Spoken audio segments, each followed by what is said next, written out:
দর্শক শিরোনামে যেমনটা জানাচ্ছিলাম, রাজধানীর কারওয়ান বাজারে কাঠপট্টিতে আগুন লেগেছে। নিয়ন্ত্রণে কাজ করছে ফায়ার সার্ভিসের 10টি ইউনিট। আমরা আরও খবর জানবো, যোগ দিয়েছেন আমাদের সহকর্মী সম্রাট হোসেন। সম্রাট, আগুনের সূত্রপাত কিভাবে জানতে পেরেছেন কিনা, কিভাবে লাগলো, কখন লাগলো, সবকিছু মিলিয়ে বিস্তারিত জানাবেন।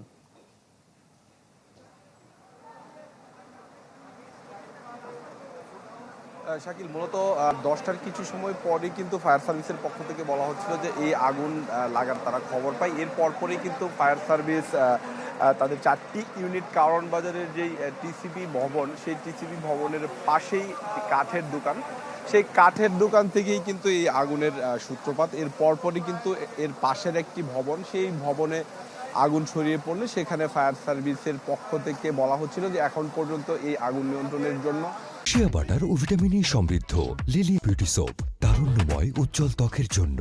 রিমার্ক 10টি ইউনিট কাজ করছে। তাদের পাশাপাশি ফায়ার সার্ভিসের কর্মীদের সাথে এখানকার যারা স্থানীয় জনতা, তারাও কিন্তু এই আগুন নিয়ন্ত্রণের জন্য চেষ্টা করছেন। আমরা এখানে আসার পর কথা বলছিলাম কয়েকজনের সাথে যে এখানে যে কারওয়ান বাজারের যেই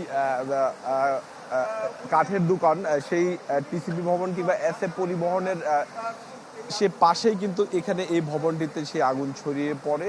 এখন পর্যন্ত ফায়ার সার্ভিসের পক্ষ থেকে বলা হচ্ছে যে তারা আপ্রাণ চেষ্টা চালাচ্ছেন এই আগুন নিয়ন্ত্রণের জন্য। আমরা দেখতেই পাচ্ছি যে এখন পর্যন্ত কিন্তু এই ভবনটিতে আগুন নিয়ন্ত্রণের জন্য আপ্রাণ চেষ্টা করছেন ফায়ার সার্ভিস সহ যে স্থানীয় যে জনতা রয়েছে তারা চেষ্টা করছেন। তবে এখন পর্যন্ত কিন্তু সুনির্দিষ্ট করে এই আগুনের সূত্রপাত আসলে কি থেকে হয়েছে সেটি সম্পর্কে কেউ আসলে বলতে পারছেন না। এমনকি হতাহতের কোনো খবরও এখন পর্যন্ত কিন্তু পাওয়া যায়নি। বিশেষ করে কারওয়ান বাজারের এই জায়গাটি যেহেতু জনবহুল একটি এলাকা, সেখানে রাতে অর্থাৎ 10টার পরপরই এই আগুন লাগার খবর পেয়েই কিন্তু ফায়ার সার্ভিসের পক্ষ থেকে এখানে এসে আগুন নিয়ন্ত্রণের চেষ্টা করছে। এখানে আরেকটি বিষয় যদি জানিয়ে রাখি যে এই ভবনে কিন্তু এখন পর্যন্ত একটি অংশে অর্থাৎ আগুন কিন্তু এখন পর্যন্ত জ্বলছে। সেখান থেকে আমরা দেখছি যে এই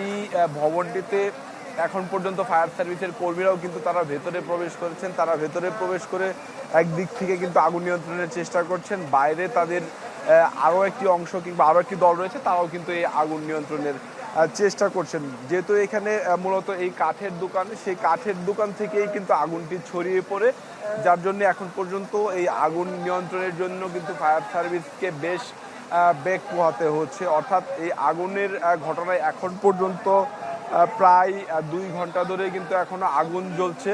সেই আগুনের মানে যেই সূত্রপাত কিংবা আগুনে হতাহতের কোনো খবর কিন্তু এখন পর্যন্ত পাওয়া যায়নি। শাকিল, আরেকটি বিষয় যদি বলে রাখি যে যেহেতু রাত হয়ে গেছিল কিংবা 10টার পরপরই আগুনের সূত্রপাত হয়, এখন পর্যন্ত কিন্তু কারো হতাহতের কোনো খবরই পাওয়া যায়নি। এই কারওয়ান বাজারের এই অংশটিতে অর্থাৎ এই জায়গাটি সোনারগাঁ হোটেলের ঠিক উল্টা পাশে, অর্থাৎ এখানে যে মগবাজার যে হাতিরঝিলের যে অংশটি রয়েছে সেই এক অংশের অর্থাৎ টিসিবি ভবনের পাশেই।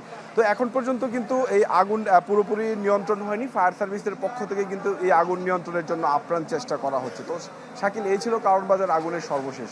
জি, ধন্যবাদ আপনাকে। দর্শক, কারওয়ান বাজারে কাঠপট্টিতে লাগা আগুনের সবশেষ খবর জানছিলাম সম্রাট হোসেনের কাছ থেকে।